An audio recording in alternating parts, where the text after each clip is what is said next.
This weekend's national ceremony of remembrance in Whitehall will be different. The Queen will not lay a wreath of poppies at the foot of the cenotaph. Instead, Her Majesty will look on from a balcony of the Foreign Office as her son, Prince Charles, the heir to the throne, stands in for her. There are sound practical reasons for the change, headed by the age and frailty of the 91-year-old monarch. In recent years, changes have been made to shorten slightly the amount of time Elizabeth II has to stand out in the cold November air. The number of wreath layers has been cut, and UK political leaders have been told to make their tribute simultaneously rather than one after the other. This year's change symbolizes more than that. Image: the Royal British Legion has now commoditized the annual Poppy Day appeal with a host of brand items. In 1975, the American literary critic Paul Fussell published a book titled The Great War in Modern Memory, which explored how experiencing the First World War influenced the culture of the 20th century. Those who lived through that war are long gone.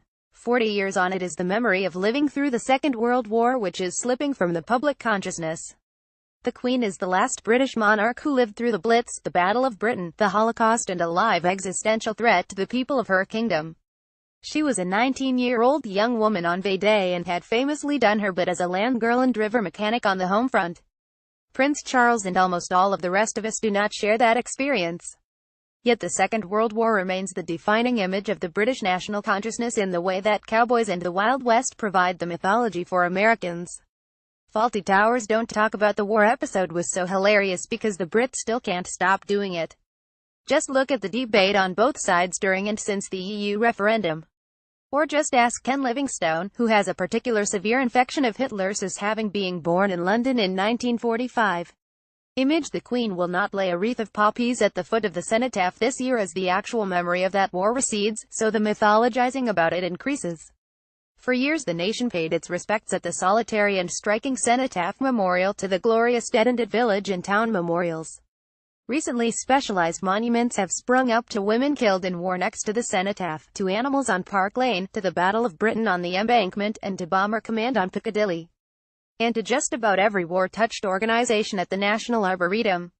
It's hard to say no. In one Sussex village I know, a rival to the traditional war memorial was set up this year marking the centenary of the First World War. Similarly, the Royal British Legion has now commoditized the annual Poppy Day appeal with a host of poppy brand items ranging from cushions and aprons to brooches. There has undoubtedly been a resurgence of patriotism with renewed loss of British lives in limited wars such as the Falklands, Afghanistan and Iraq. Though the scale of the casualties was a fraction of those in the two world wars or the Korean War. The Americans set the pace for patriotic badge wearing after 9/11, and each item wearing some sort of poppy becomes more de rigueur here.